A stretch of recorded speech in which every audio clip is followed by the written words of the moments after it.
दोस्तों 10th class का set 1 का सॉल्यूशन देखेंगे। 1 से लेकर 75 क्वेश्चंस के एमसीक्यू यानी कि सारे के सारे मल्टी चॉइस क्वेश्चंस के हम आंसर देखेंगे, जिसमें हिंदी रहेगा, गणित रहेगा, विज्ञान रहेगा, सामाजिक विज्ञान और अंग्रेजी।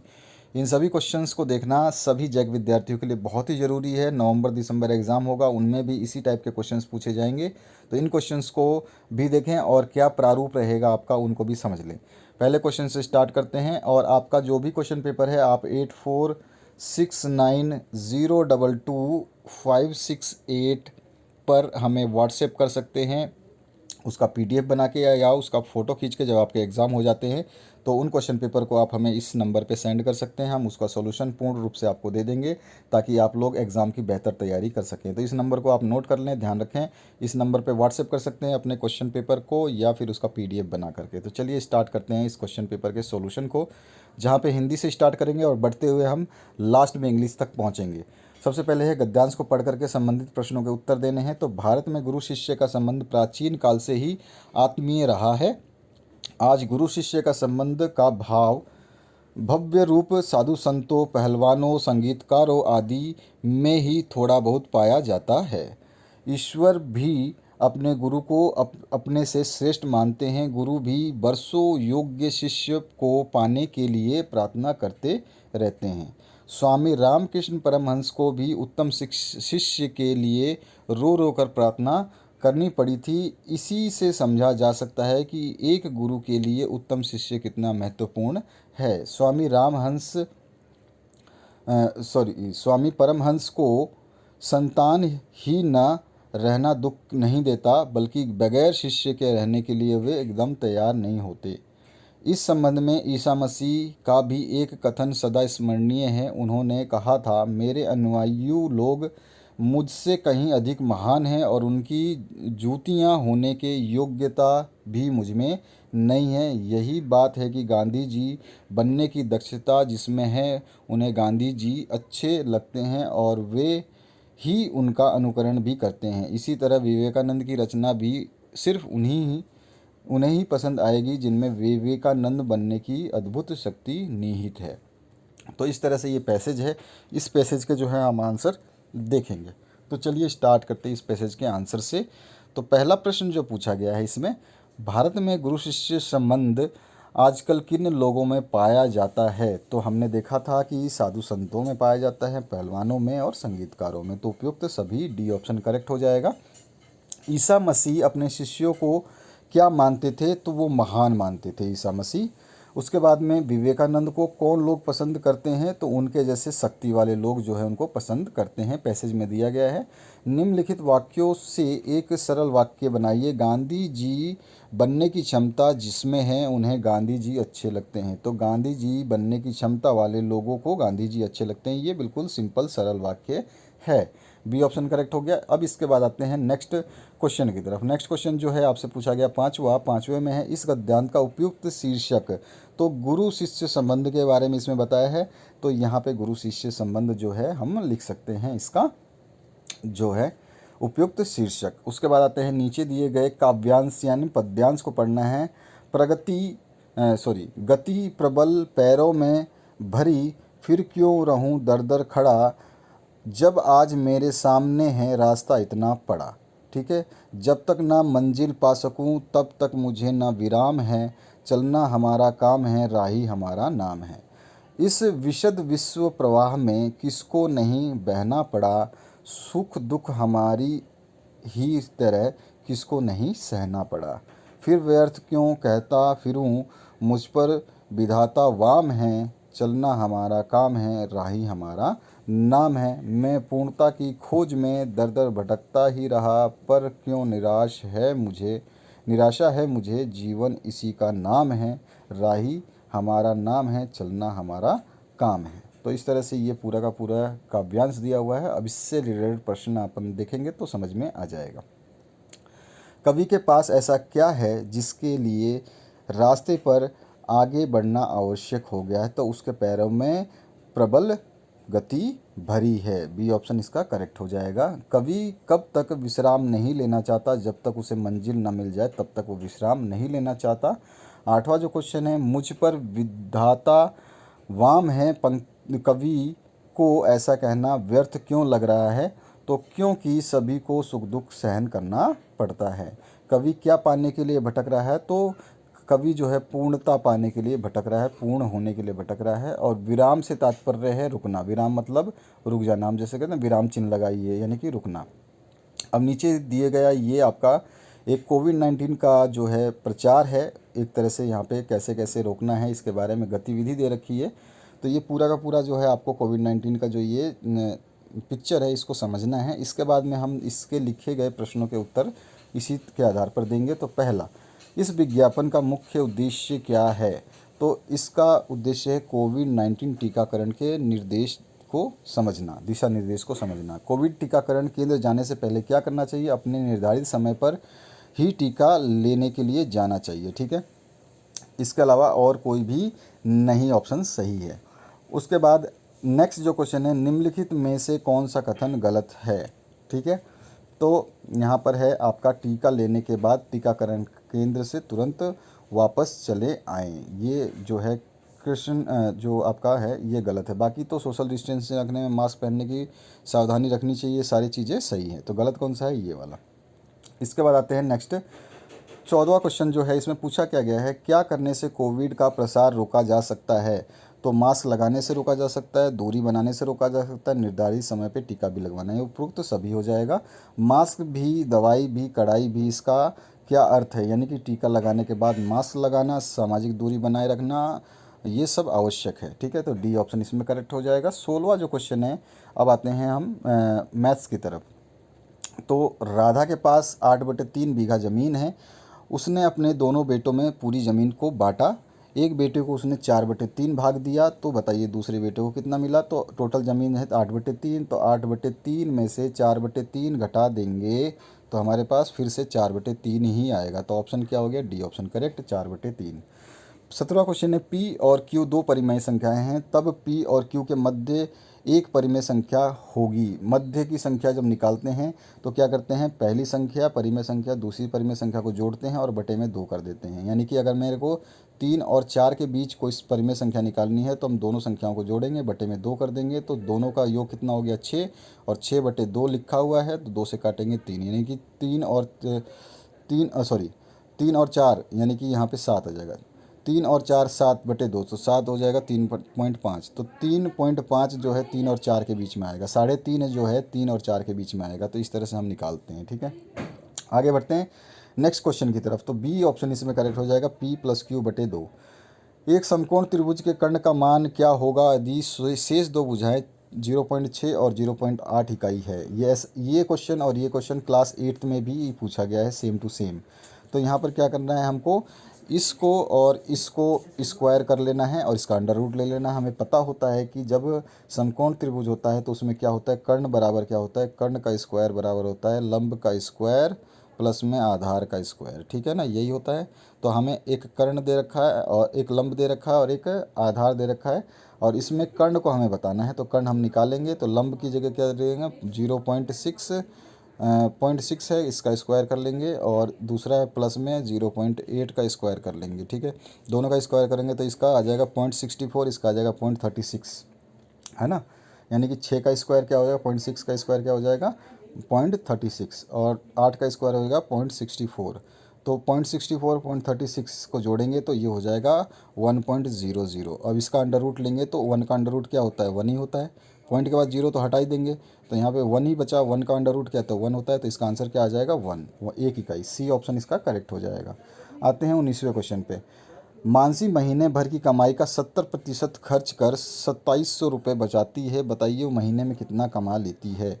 देखिए वो क्या है कि आपका मानसी महीने भर की कमाई का 70% खर्च करती है और 2700 रुपये बचाती है। तो 9000, यहाँ पे जो ऑप्शन दिए गए हैं इसका 70% निकालेंगे तो 9 का जो है 70% जो हो जाएगा 9000 का 70% कितना हो जाएगा?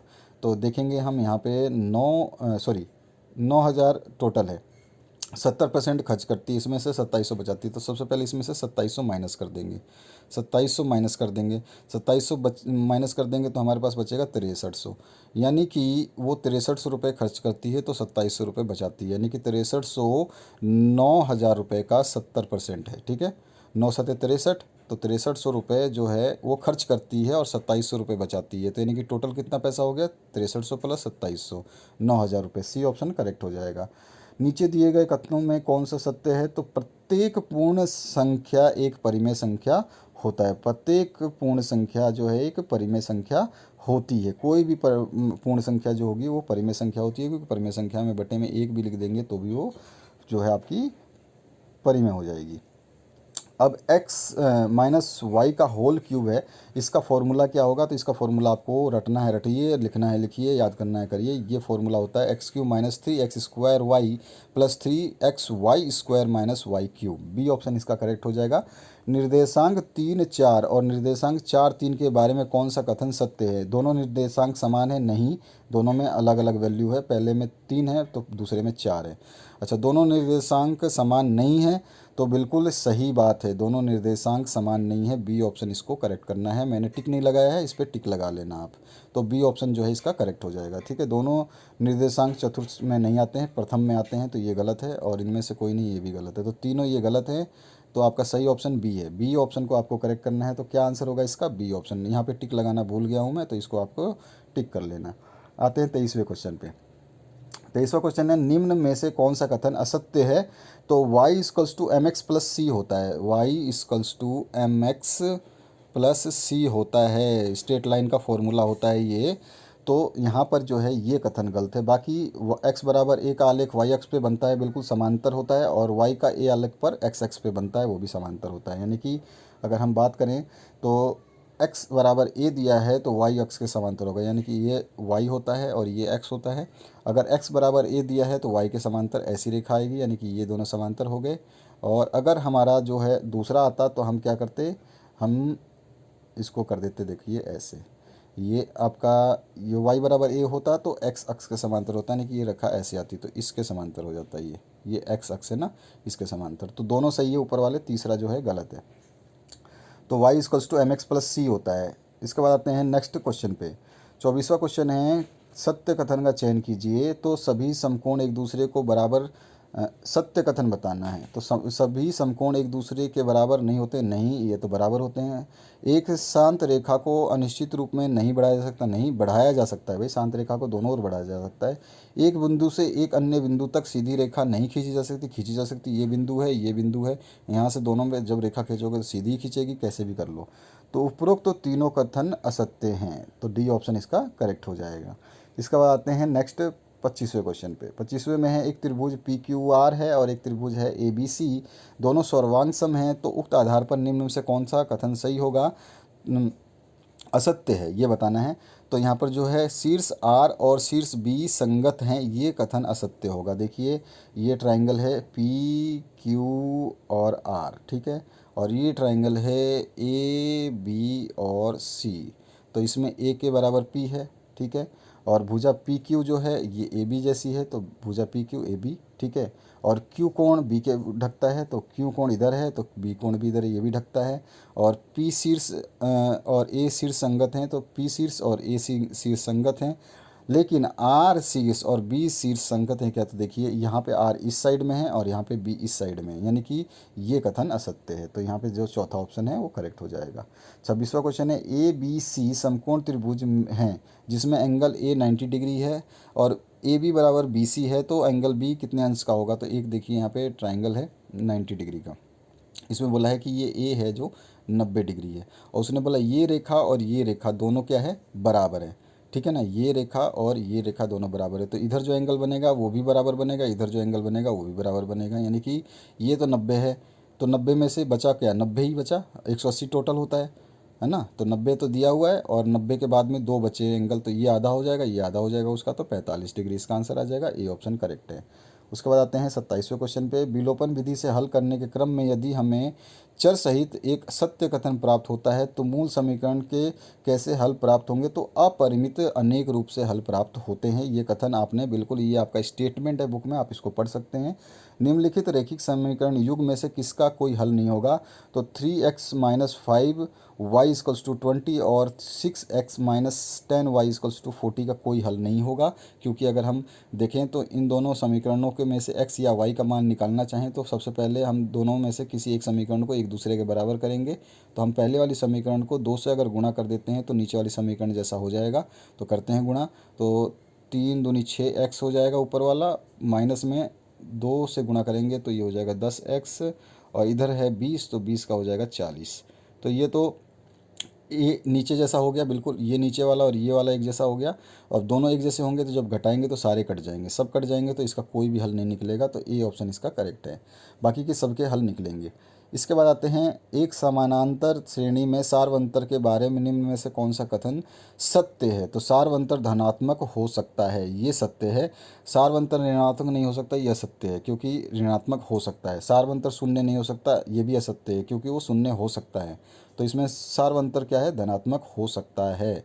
ठीक है, इसके बाद आते हैं, सही विकल्प का चयन करें। भुजाओं की समान संख्या वाले दो त्रिभुज समरूप होते हैं यदि उनके सभी संगत कोण बराबर हो और उनकी सभी संगत भुजाएं एक ही अनुपात में हो तो ही वो क्या होंगे, संख्या वाले बहुभुज समरूप होंगे। तो उपरोक्त दोनों शर्तें आवश्यक हैं, इसमें से सी ऑप्शन करेक्ट हो जाएगा।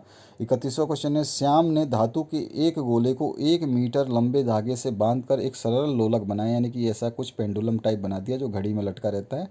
उसने पाया कि इसे 20 दोलन पूरा करने में 50 सेकंड का समय लगता है, यानी कि यहाँ से इधर जा कर के, यहाँ से इधर जा कर के ये वापस अपनी जगह पे आती है, तो इसको एक दोलन कहते हैं। तो ये एक दोलन की जगह 20 दोलन करती है और उसको 50 सेकंड लगते हैं। तो जब हम दोलन निकालते हैं तो क्या करते हैं कि सिंपली जो है इसको हम डिवाइड कर देते हैं, जितना हमें समय लगा दोलनों की संख्या बराबर होता है समय बटे में टोटल दोलन। तो 0 से 0 कट जाएगा और 2 से 5 को काटोगे तो 2.5 आ जाएगा, तो 2.5 आ गया। तो 2.5 सेकंड जो है इसका आंसर आ गया। ठीक है, अब आगे बढ़ते हैं नेक्स्ट क्वेश्चन की तरफ। 32वां जो क्वेश्चन है, विभा ने एक प्राकृतिक गैस संपीड़न इकाई का निरीक्षण किया, पाया कि ताप एवं दाब की विशिष्ट परिस्थितियों में गैस को द्रवित किया जाता है या जा सकता है। तो गैस को द्रवित करने की परिस्थितियाँ क्या होती है, तो किसी भी गैस को जब भी द्रव में बदलना है तो टेम्परेचर कम होना चाहिए, यानी निम्न ताप होना चाहिए, और प्रेशर ज़्यादा होना चाहिए, यानी उच्च दाब होना चाहिए। ठीक है, तो डी ऑप्शन करेक्ट है। ये एकदम फिजिकल फार्मूला है, इसको आप याद रखेंगे। आपके हमेशा अगर आप 12th में जाके साइंस लेते हैं तो ये आपको बार बार देखने को मिलेगा। निम्न ताप और उच्च दाब पर किसी भी गैस को हम द्रव्य अवस्था में बदल सकते हैं। अब आते हैं हम नेक्स्ट क्वेश्चन पे। तो निम्न में से दिए गए ग्राफ में समान त्वरित गतिमान किसी कार का आरेख कौन दर्शाता है। समान त्वरण है, यानी त्वरण एक्सेलरेशन जो इसको बोलते हैं हम इंग्लिश में। ए जो है समान है, तो इसमें देखिए ए समान होगा तो जितना वेग होगा, ये जिस वेग से जाएगा उतना ही टाइम में निकलेगा, फिर वेग से जाएगा उतना ही टाइम में निकलेगा, फिर वेग से जाएगा उतना ही टाइम में निकलेगा। तो हम हर पॉइंट पे देखेंगे तो ये बराबर बराबर जो है इस तरह से ये बिल्कुल बराबर बढ़ता जाएगा और सीधी लाइन आ जाएगी। तो सीधी लाइन कौन सी है, तो सीधी लाइन इसमें है ये वाली, 0 से लेके ए तक ये वाली। ये तो बेकार लाइन है, ये तो अलग है। तो यहाँ पर 0 से ए जो है हमारा ऑप्शन सही हो जाएगा, तो ए ऑप्शन इसमें करेक्ट है। दो भिन्न भिन्न धातुओं से बनने समान आकार और आकृति के गुटके इन वस्तुओं पर बराबर परिणामी बल लगाने पर वे क्षैतिज दिशा में गतिशील होते हैं।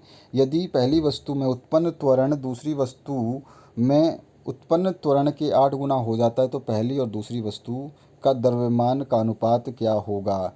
तो फोर्स इक्वल्स टू होता है मास इनटू एक्सेलरेशन, यानी कि आपका बोल सकते हैं मास को द्रव्यमान और एक्सेलरेशन को त्वरण। ठीक है, तो पहली वस्तु का F1 मान लें और दूसरी वस्तु को F2 मान लें, तो इसका हो जाएगा m, इसका m1 है तो इसका m2 और इसका एक्सेलरेशन a, इसका a1 और इसका a2। ठीक है, इस तरह से दो इक्वेशन बन गई।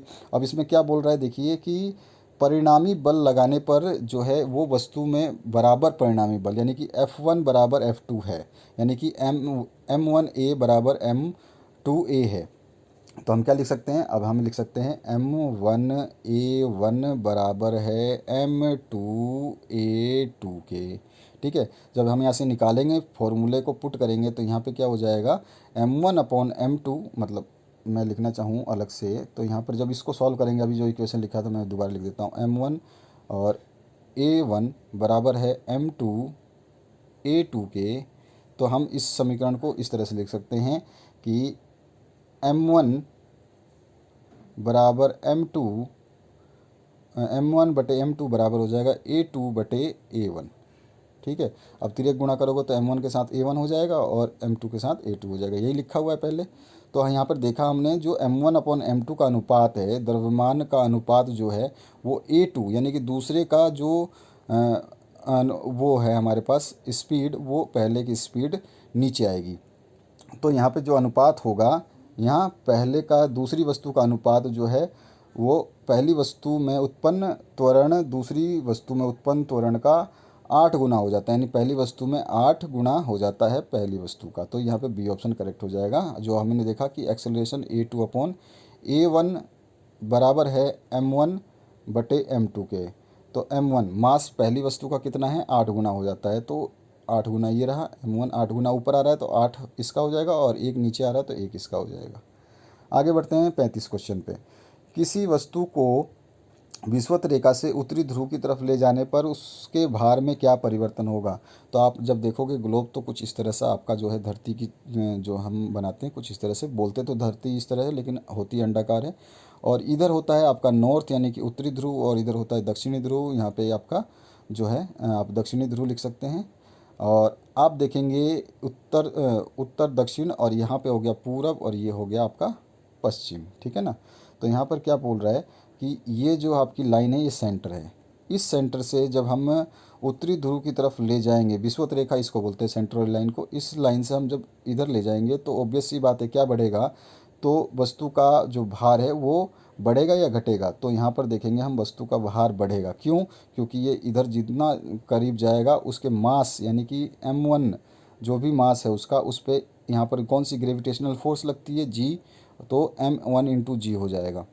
और M1 × G जितना बढ़ता जाएगा, बढ़ता क्यों जाएगा, क्योंकि जब पृथ्वी के सतह की तरफ कोई वस्तु जाती है तो उसका जो है भार जो है बढ़ता जाता है, उसका एक्सीलरेशन जो है वो बढ़ता जाता है। तो यहाँ पर क्या हो जाएगा, भार जो है आपका वस्तु का भार बढ़ेगा। बी ऑप्शन इसमें करेक्ट करना है। यहाँ पे भी निशान लगाना भूल गया मैं, तो इसको आप सही कर लोगे। बी ऑप्शन इसका करेक्ट है। इसके बाद आते हैं नेक्स्ट। किसी अवतल दर्पण के सामने वस्तु को रखने पर उसका 3 गुना बड़ा प्रतिबिंब बनता है। आवर्धन बता दिया 3 गुना होता है, और आवर्धन 3 गुना होता है तो आवर्धन हमेशा नेगेटिव होता है, तो 3 गुना माइनस में आ जाएगा। M बराबर -3 आंसर हो जाएगा। आगरा स्थित ताजमहल का संक्षारण होने से उसका रंग पीला पड़ रहा है या हो रहा है, तो इसका क्या कारण है, तो अम्ल वर्षा जो है इसका कारण है। वहाँ पे प्रदूषण इतना है कि फैक्ट्रियों से निकलते हुए धुएं वगैरह जो हैं वो सारे अम्ल वर्षा के रूप में उसके ऊपर गिरते रहते हैं। इसके बाद आते हैं, विद्यार्थियों के एक समूह ने जूते का एक पुराना डिब्बा लिया, इसके सभी पार्श्वों को काला कागज से ढका, बॉक्स में एक छिद्र बनाकर टार्च लगा दिया और दूसरे पार्श्व पर प्रकाश को देखने के लिए एक अन्य छिद्र लगाया। उन्होंने चित्र में दर्शाए अनुसार भिन्न पदार्थों को कांच के बॉक्स में रख दिया। बताइए निम्न में से कौन सा पदार्थ प्रदीप्त होगा, यानी कि टिंडल इफेक्ट, टिंडल प्रभाव देगा। प्रदीप्त का मतलब ये है। तो यहाँ पे देखिए टॉर्च है, और यहाँ पर जो है इसने ये डब्बा है इसको काले कलर से कर दिया, यहाँ से देख रहा है ये, और यहाँ पे कांच युक्त पात्र है। अब इसमें जो भी है हम स्टार्च का विलयन डालेंगे तो वो प्रदीप्त होगा, या फिर हम दूध डालते तो वो भी प्रदीप्त होता। बाकी ये सारे के सारे चीनी का विलयन जो है ये घुल जाता है, सोडा जल घुल जाता है, और कॉपर सल्फेट का विलयन भी घुला हुआ होता है। यानी कि ये सारा मिश्रण जो है ये एक तरह से पूर्ण रूप से पारदर्शी हो जाता है, लेकिन स्टार्च विलयन जो पारदर्शी नहीं होता है तो टिंडल इफेक्ट का काम करता है। तो डी ऑप्शन इसमें करेक्ट हो जाएगा। इसके बाद आते हैं 39 नंबर क्वेश्चन पे। किसी पदार्थ का तापमान -10 डिग्री सेल्सियस है तो केल्विन में उसका मान कितना होगा। तो देखिए जब भी हम डिग्री सेंटीग्रेड होता है उसमें अगर हम 273 जोड़ दें तो वो केल्विन में हो जाएगा। तो 200 सेंटीग्रेड कितना दिया है, -10। तो -10 में 273 जोड़ोगे तो -10 घट जाएगा, और -10 घटेगा तो 263 केल्विन आएगा आंसर। तो सी ऑप्शन करेक्ट हो गया। लोहे की कील को साफर सल्फेट के विलयन में डुबोने पर उसका रंग भूरा हो जाता है। इसमें होने वाली रासायनिक अभिक्रिया क्या कहलाती है। तो देखिए लोहे की कील जो है इसको हम किस में, कॉपर सल्फेट में डुबो रहे हैं, यानी कि लोहे की Fe जो है इसका रिएक्शन कॉपर सल्फेट CuSO4 से हो रहा है। तो विस्थापित करके जो है Fe के साथ SO4 जुड़ जाएगा, Cu अलग हो जाएगा। तो हमारा जो अगला क्वेश्चन बन जाएगा वो क्या हो जाएगा, FeSO4 और प्लस में Fe आ जाएगा, Cu अलग हो जाएगा। ठीक है, तो यहाँ पे क्या हो रहा है कि Cu को विस्थापित कर रहा है आयरन। ठीक है ना, आयरन क्या कर रहा है, Cu को इससे सल्फेट से आपका जो है आपका SO4 से विस्थापित कर रहा है, तो इसको विस्थापन अभिक्रिया कहेंगे। डी ऑप्शन इसका करेक्ट हो जाएगा। वह कोशिकांग जो यकृत की क्रियाओं में विष तथा दवा निवारीकरण के महत्वपूर्ण भूमिका निभाते हैं, अंतर्द्रवी जालिका SER बोलते हैं इसको। बी ऑप्शन इसका करेक्ट है। निम्न में से कौन सा कथन प्लेटीहेल्मिन्थीज वर्ग के लिए सत्य है? प्लेटीहेल्मिन्थीज वर्ग जो है वो ऐसा वर्ग होता है कि इनका शरीर जो है द्विपार्श्व सममित होता है, तो ये बिल्कुल कथन एक ही सही है। बाकी इसका द्विकोरिक नहीं होता, त्रिकोरिक होता है। और इसमें वास्तविक देहगुहा का अभाव होता है, नहीं ऐसा कुछ भी नहीं। ये छिद्र द्विधारी होते हैं, नहीं। तो इनमें तीनों कथन गलत है, इसमें पहला एक ही कथन सही है, केवल कथन एक जो है वो सही है, ठीक है। और ये जो पेलिहैथीज वर्ग जो समूह होता है, इनके अंदर गुहा नहीं पाई जाती है, इसमें वास्तविक देह गुहा का अभाव होता है। तो इसमें जो देह गुहा है यहाँ पर जो है आपका उसका अभाव, सॉरी, पहला क्वेश्चन जो है इसमें सही हो जाएगा। तो आंसर क्या हो जाएगा आपका? देव गुहा का अभाव, सॉरी, इसमें शरीर का द्विपार्श्व सममित होता है और इसमें वास्तविक देव गुहा का अभाव होता है। क्वेश्चन नंबर कथन नंबर 3 भी सही है इसमें, यहाँ पे मिस्टेक से लग गया है, तो कथन नंबर सी जो है ये सही हो जाएगा। फर्स्ट और थर्ड जो है ये आपका राइट ऑप्शन है। आगे बढ़ते हैं नेक्स्ट क्वेश्चन की तरफ। किस प्रकार के ऊतकों को क्रियाशीलता के कारण पौधों में वार्षिक वलय बनता है? तो पार्श्व विभिन्न द्योतक जो होता है, इसमें आपका वार्षिक वलय बनता है। यानी कि वार्षिक वलय का मतलब होता है उस पर जो नए आते हैं ना छिलके पौधों पे, वो वाली की बात हो रही है। और इंटरव्यू देते समय एक विद्यार्थी घबराहट महसूस करता है, ऐसी ऐसी परिस्थिति में जो है आपका एड्रेनलिन हार्मोन जो है ये निकलता है आपको डर से, भय से, घबराहट से। तो इन सभी में एड्रेनलिन हार्मोन निकलता है। निम्न में से कौन सा रोगजनक पेप्टिक वर्ण का कारक है? वर्ण मतलब होता है अल्सर, ठीक है। पेप्टिक वर्ण यानी कि ये जो पेप्टिक वर्ण है ये बैक्टीरिया की वजह से होता है। और अगर बैक्टीरिया का नाम पूछ ले तो हेलिकोबैक्टर पाइलारी बैक्टीरिया जो है वो होता है, बैक्टीरिया के कारण होता है ये रोग, ठीक है। अब आगे बढ़ते हैं नेक्स्ट क्वेश्चन 46 पे। नीचे दी गई विशेषता को ध्यानपूर्वक पढ़ें और बताएं कि यह कृषि के कौन से प्रकार को दर्शाता है। तो किसी क्षेत्र में भारी वर्षा होती है, वनस्पति का तीव्र पुनर्जन्म होता है, वृक्षों को काट करके जला करके भूमि को साफ कर लिया जाता है, मृदा की उर्वरा शक्ति कम होने पर किसान स्थान बदल के कृषि करते हैं, तो उसको स्थानांतरण कृषि कहते हैं या झूम कृषि भी कहते हैं। तो झूम कृषि अगर आता तो वो भी आपका सही हो जाता। 47वां ब्रिटिशकालीन भारत में सरकारी अफसरों की सोच, उनकी विशेष दिलचस्पी और वे किन चीज़ों को सुरक्षित रखना चाहते थे, इस बारे में किस स्रोत से जानकारी मिलती है? इस क्वेश्चन में थोड़ा सा डाउट है, इसलिए मैंने जो है इस क्वेश्चन का राइट आंसर टिक नहीं किया है, क्योंकि इसमें जो है एक आपका ये गल्प साहित्य जो है इसमें भी ये भी ऑप्शन सही लग रहा है मेरे को, लेकिन फिर भी इसका ऑप्शन में मेरे को डाउट है। तो इसका आंसर मैं आपसे मांगूंगा, आप मुझे 47 नंबर क्वेश्चन का आंसर जो है कमेंट करके बताइएगा, ताकि मुझे भी थोड़ा सा डाउट जो है मेरा क्लियर हो जाए। 48 नंबर की बात करें, लोकतंत्र में मीडिया की भूमिका जो है घट रही घटनाओं की जानकारी उपलब्ध कराना, ये मीडिया की भूमिका है। नर्मदा और ताप्ती के संदर्भ में सही तथ्य का चयन आपको करना है। तो आपका दोनों नदियाँ पश्चिम से पूरब की दिशा की ओर बहते हैं, नहीं, गलत है। इसमें एक नदी जो है पूरब से आपका जो है पश्चिम की ओर बहती है, और दोनों नदियों का उद्गम सतपुड़ा है, ये सही है। और दोनों नदियाँ गुजरात में बिल्कुल सही है। तो बी और सी दोनों सही है, डी ऑप्शन करेक्ट करना है, बी और सी सही है। दोनों नदियाँ जो हैं सतपुड़ा पर्वत से उत्तरी ढाल से निकलती है, यानी कि इनका उद्गम स्थल जो मध्य प्रदेश है, MP है।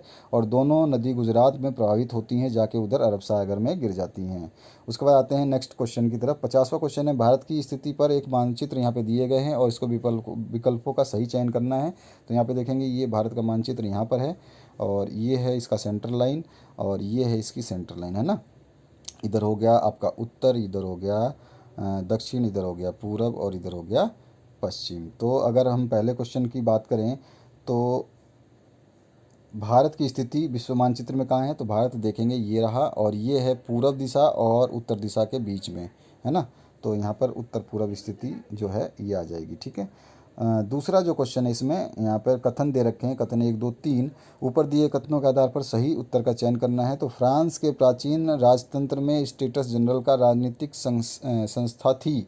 तो ये बिल्कुल सही है। स्टेटस जनरल में केवल प्रथम स्टेट और द्वितीय स्टेट नहीं, तीन होते थे भैया, ये गलत है। और स्टेटस जनरल के मंजूरी के बिना भी राजा नया कर लगा सकते थे, नहीं, ये भी गलत है। तो सही कथन कौन सा है? पहला वाला।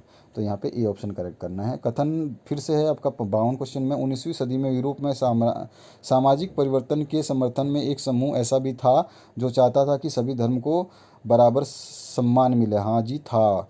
और वो समाजवाद जो है वो था। और उस समय यूरोप के अलग अलग क्षेत्रों में किसी एक धर्म में ज़्यादा महत्व दिया जाता था। तो बिल्कुल ये भी सही है। तो कथन और कारण दोनों ही सही है, सी ऑप्शन इसका करेक्ट हो जाएगा।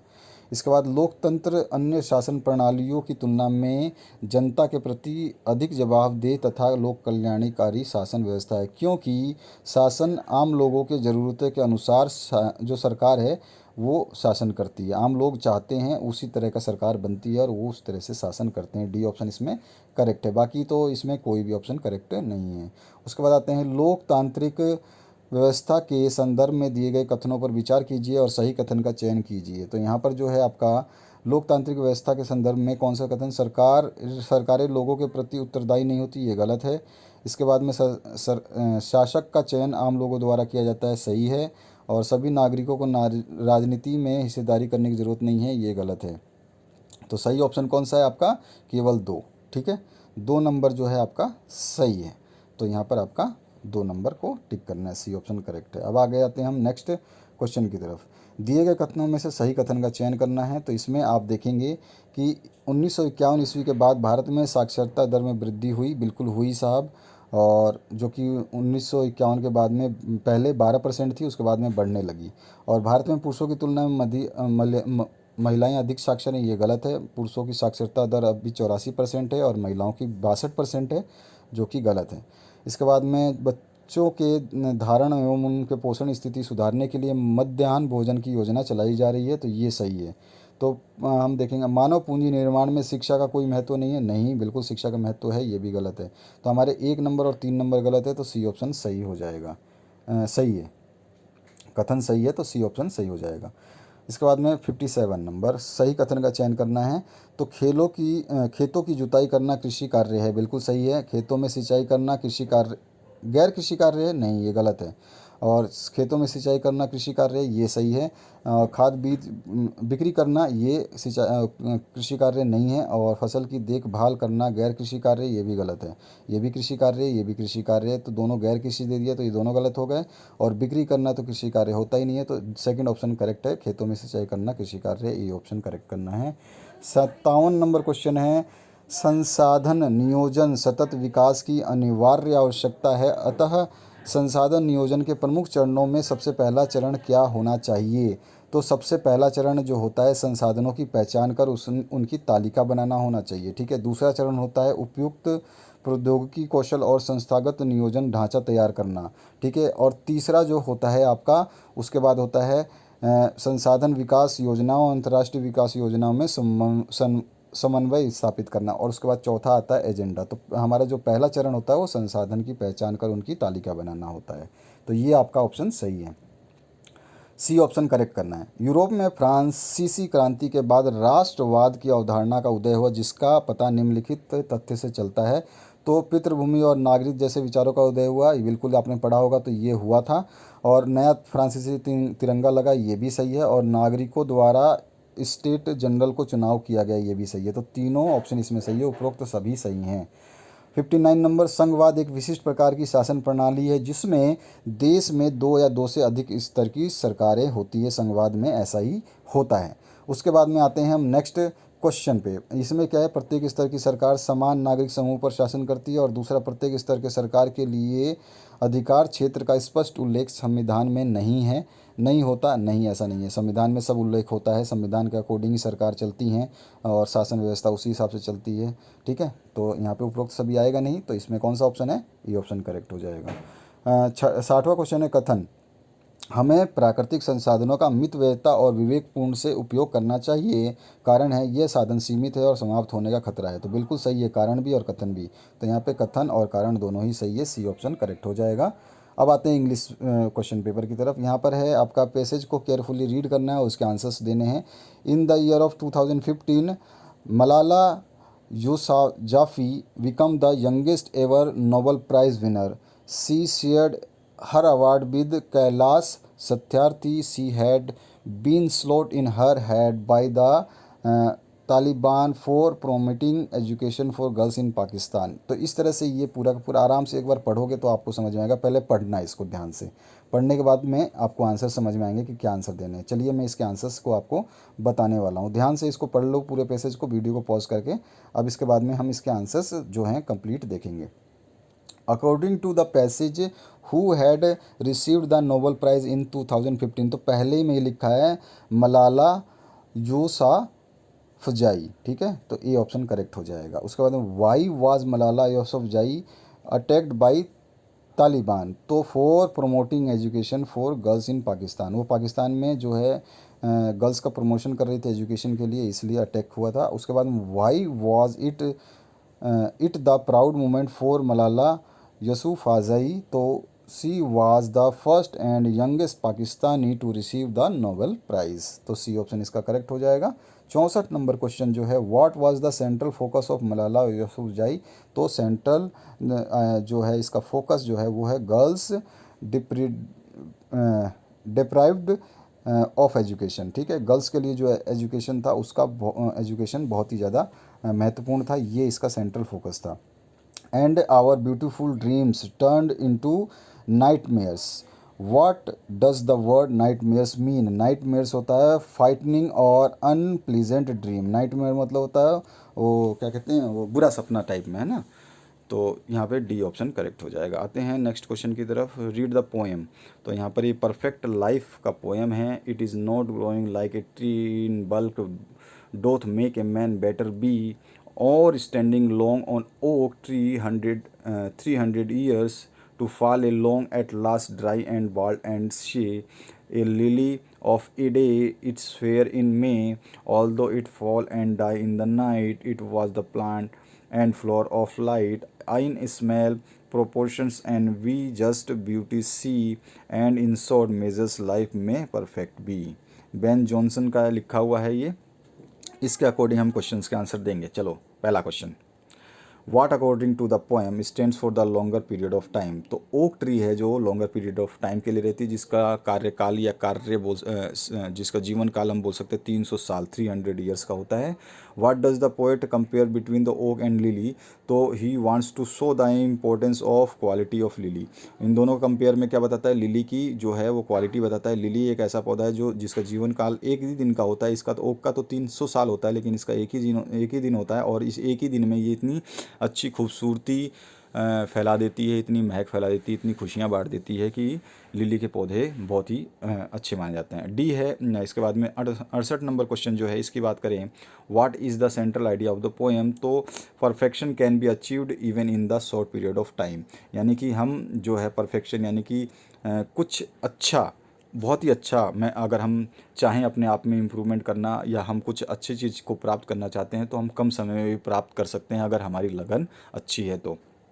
उसके बाद में आते हैं हम नेक्स्ट क्वेश्चन पे 69, what is the beauty of lily flower, तो it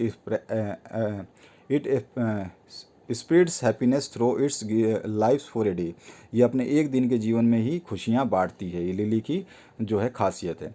what does the phrase flower of light mean, तो phrase of flower of light mean की है इट ब्रिंग्स जॉय एवरीवेयर, यानी कि लिली जब एक दिन के लिए ही रहती है लेकिन उसके बाद में वो ख़त्म हो जाती है तो उसका लाइट ऑफ फ्लावर जो रह जाता है, यानी कि उसका जॉय जो है वो रह जाता है, ठीक है, तो सी ऑप्शन इसमें करेक्ट हो जाएगा।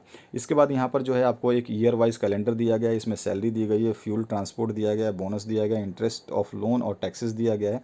इसके अकॉर्डिंग हम जो है क्वेश्चंस के आंसर देंगे। तो पहला क्वेश्चन जो पूछा गया है, in which item did the company had the highest expenditure, तो यहाँ पर हम देखेंगे कि सबसे ज़्यादा किस में कंपनी का सबसे ज़्यादा जो एक्सपेंडिचर हो रहा है वो किस में हो रहा है, तो देखेंगे सैलरी में सबसे ज़्यादा एक्सपेंडिचर है, बाकी सैलरी से सारे कम है। देख लोगे आप यहाँ पे, देखो ये भी सैलरी से कम है, ये भी कम है, ये भी कम है, ये भी कम है, तो यहाँ पर जो है सैलरी सी ऑप्शन करेक्ट हो जाएगा। Between 98 to 2000 in which year did the company had the lowest expenditure, यानी कि कम खर्च कौन से साल में हुआ है, तो अगर हम जोड़ें सभी सालों का खर्चा तो 1998 में जो है टोटल खर्चा जो है ये कम हुआ है, बाकी सभी सालों में ज़्यादा है। उसके बाद आते हैं हम नेक्स्ट क्वेश्चन की तरफ। तो what is true in the terms of expenditure of company in different terms. तो the expenditure least expenditure of the company is on the bonus, यानी कि सबसे कम जो खर्चा है वो बोनस में है। तो ये बिल्कुल सही है, बोनस में सबसे कम खर्चा है, इससे ज़्यादा बाकी सभी में है। इसके बाद आते हैं नेक्स्ट क्वेश्चन पे। नेक्स्ट क्वेश्चन पूछेगा what is the conclusion on one can draw by analysing the chart. तो इस चार्ट को पूरे को एनालाइज करने से आपको क्या कंक्लूजन मिलता है, क्या आप इससे हासिल करते हैं। तो companies interest on loan keeps on increasing every year. तो हम क्या देख रहे हैं इस पूरे चार्ट में कि कंपनी का जो है इंटरेस्ट है ना वो बढ़ता जा रहा है। कंपनी हैज़ प्रोवाइडेड कार्स, ये नहीं मेंशन है, और this is best growing company, ये नहीं मेंशन है। It is better to work in private company, ये भी नहीं आएगा। तो ए ऑप्शन करेक्ट हो जाएगा। देखेंगे यहाँ पे कि इसका इंटरेस्ट लोन है ना वो बढ़ता जा रहा है। पहले 23 था, फिर 32 हुआ, फिर 41 हुआ, फिर थोड़ा सा डाउन हुआ, लेकिन कितना हुआ 36 हुआ, यानी कि कितना 5% गिरा। फिर 5% 36 से सीधा 49 हो गया। 49 का मतलब हो गया ये 13% का हाइक हो गया। 5 गिरा और 13% उठ गया, यानी कि लगातार इसमें क्या हो रही है, बढ़ोतरी होती जा रही है। तो यहाँ पर ये है interest loan on the company जो है वो हमको दिखाई दे रहा है बढ़ रहा है। और 75वां जो लास्ट क्वेश्चन है इसकी बात करें, what is the use of above chart. इस चार्ट का यूज़ क्या है। तो यहाँ पर जो है टोटल स्टडी और एनालाइज कर रहा है growth of the company. Company के बारे में जो भी बढ़ोतरी घटोतरी हो रही है उसके बारे में हम इसका एनालिसिस कर सकते हैं कि कहाँ पे कितना खर्च या कम हो रहा है। और बाकी तो किसी का अंडरस्टैंडिंग इससे नहीं हो रहा है। Make I data chart in better way, ये भी नहीं है। और to develop the interest in the growth of the company, ये भी नहीं है। तो ये ऑप्शन इसमें करेक्ट हो जाएगा। तो ये है आपका फुल सोल्यूशन जो कि आपने देखा क्वेश्चन पेपर। तो आशा करता हूँ इस वीडियो से आपको काफ़ी हेल्प मिलेगी। इस टाइप के क्वेश्चंस जरूर एमसीक्यूज़ के तैयार करिए, आपके लिए काफ़ी बेटरफुल रहेगा। इस टाइप के क्वेश्चंस आते हैं एग्ज़ाम में, तैयार रहिए अपने आप को। और आपको जैसा मैंने बताया है आपके मॉडल पेपर्स जब भी आएंगे हम सॉल्व करवाएंगे उनको। बने रहिए इस चैनल के साथ में। Have a good day.